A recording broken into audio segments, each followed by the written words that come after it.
रिश्तों से बड़ी प्रथा।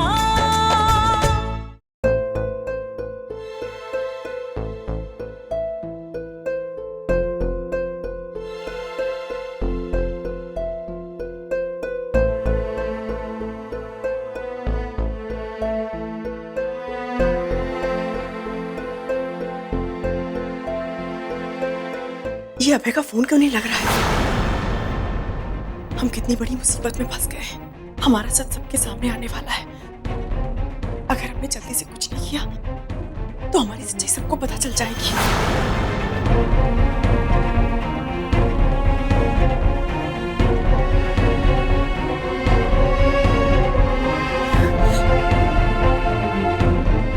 अब क्या करें?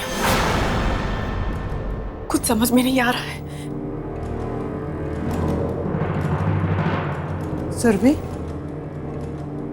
क्या हुआ? तैयार नहीं हुआ बेटा? हम बस नीचे ही आ रहे हैं। जल्दी करो, माई जी तुम्हारा इंतजार कर रही हैं। और वैसे भी डॉक्टर के वहाँ हमारा पहला नंबर है। जी, हम चलते हैं।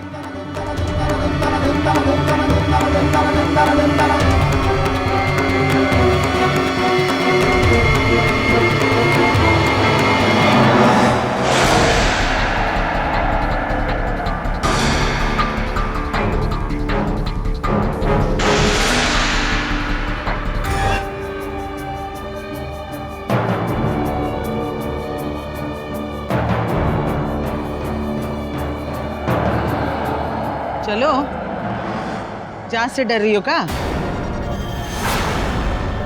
काहे घबरा रही हो? डॉक्टर तुम्हारे शरीर में सुई नहीं चुभोने वाली है। सुई के नाम से तो हम भी घबरा जाते थे, लेकिन तुम्हें घबराने की कोनो जरूरत नहीं है। वो तो डॉक्टर टीवी पे देख के ही बता देगी कि बच्चे का स्वास्थ्य कैसा है। तुम बिल्कुल मत डरो। काहे पुष्पा, हम सही कह रहे हैं ना? जी माई जी बिल्कुल ठीक कह रही हैं। इस जांच से तुम्हें बिल्कुल तकलीफ नहीं होगी। और वैसे भी पहले बच्चे के समय तो हर औरत को थोड़ी घबराहट होती है। जब त्रिभुवन हमारे पेट में था, हम भी डॉक्टर का नाम सुन के अपने आप को कमरे में बंद कर लेते थे। और माई जी हमें समझा बुझा कर बाहर ले आती थी। घबराने वाली कोई बात नहीं है। चलो अंदर चलो।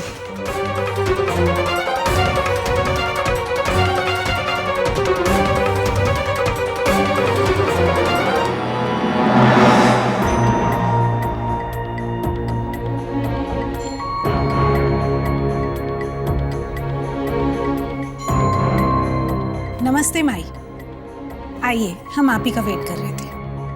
आपको ज्यादा इंतजार तो नहीं करना पड़ा? नहीं माई। ये हमारी छोटी बहू सुरभि, यही की जांच करवानी। नमस्ते।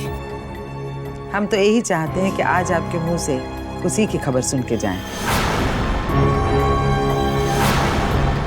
जी, आइए सुरभि जी, चलिए आपका चेकअप कर लेते हैं।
क्या बात है डॉक्टर, काहे इतनी हैरान हो रही हो? एक्चुअली माई, हमें लगता है आपको कुछ गलतफहमी हुई है। सोनोग्राफी में ऐसा कुछ नहीं दिख रहा है जैसा आप सोच रहे हैं। ये क्या कह रही हो तुम? हमें साफ साफ बताओ। आई एम सॉरी, लेकिन हमें नहीं लगता कि आपकी बहू अभी प्रेग्नेंट है।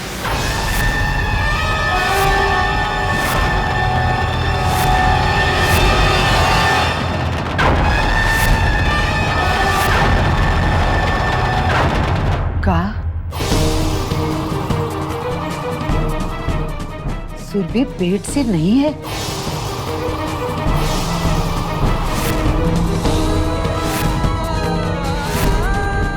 हाँ माई, लग तो यही रहा है कि सुरभि प्रेग्नेंट नहीं है।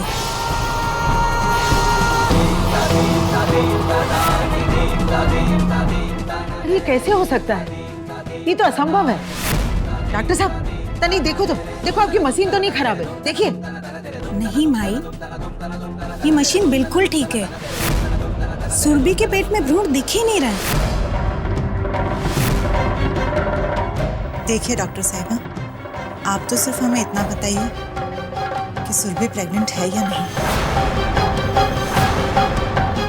देखिए, सोनोग्राफी के आधार पर तो मैं यही कह सकती हूँ कि सुरभि प्रेग्नेंट नहीं है। अगर फिर भी आपको यकीन नहीं आ रहा है तो मैं एक बार ब्लड टेस्ट करवा के भी देख लेती हूँ। इससे सारी बातें क्लियर हो जाएंगी।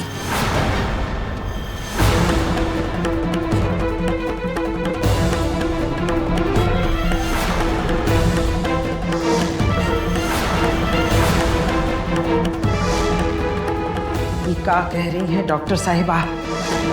तुम्हारे पेट में बच्चा नहीं है? अरे पेट से बच्चा कहाँ गया? तुम आज तक हमसे झूठ बोलती रही, हमारी आंखों में धूल झोंकती रही। तुमने और अभय ने मिलके हमें इतना बड़ा धोखा दिया। जब तुम लोग पकड़े गए थे उस वक्त तुम पेट से नहीं थी। बोलो, अब तुम्हारी जुबान काहे बंद है? अरे तुम लोग लाज शर्म तो घोल के पी ही गए हो। अब कोई ईमान धर्म भी नहीं बचा का तुम लोगों में?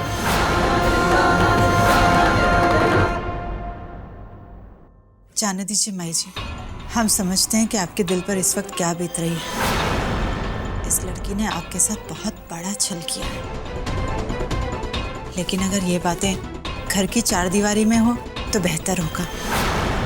यहाँ हॉस्पिटल में इतने लोगों के सामने, और वैसे भी डॉक्टर साहिबा कह रही हैं ना कि खून की जांच एक बार और करवा लेते हैं तो पक्का पता चल जाएगा। इतना इंतजार और सही।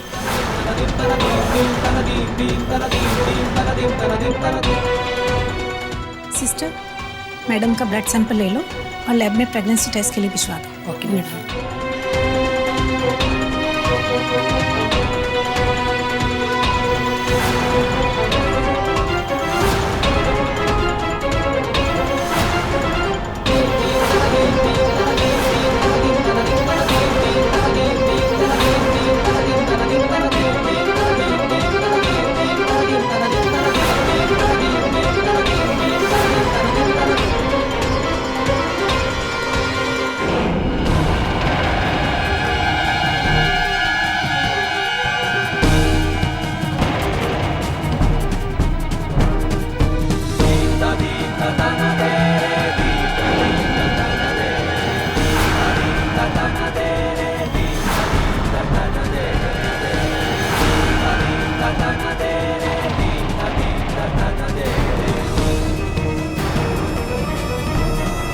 अब क्या कहना चाहती हो तुम? अभी भी कुछ बचा है कहने के लिए? जवाब दो।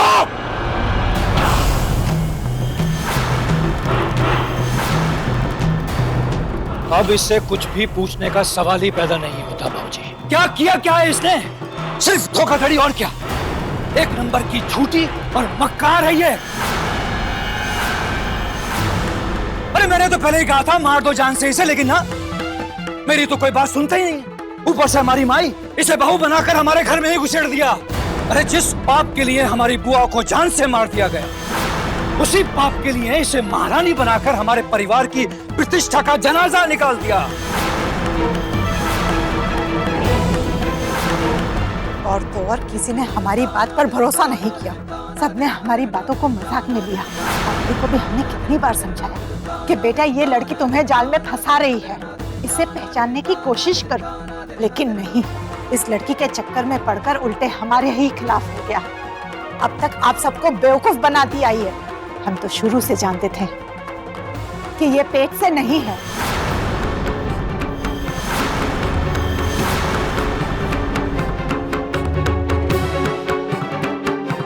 इसने साफ साफ हमारे बेटे अभय के सीधेपन का फायदा उठाया है।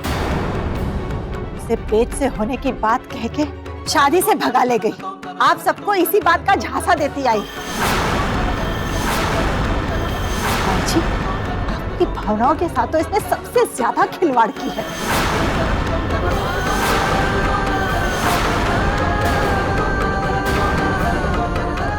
अपने आप को बचाने के लिए ये सबके साथ नाटक करती आई है। माँ, खून का असर है। बबूल के पेड़ की डाली है ये, तो क्या उगेगा? फल? अरे ना, कांटे उगेंगे, कांटे, और कांटे तो चुभेंगे। माँ, इसने आज तक जो कुछ भी किया है वो ये साबित करता है कि ये वाकई रणविजय की बहन और उस नीच कलिका सिंह की औलाद है।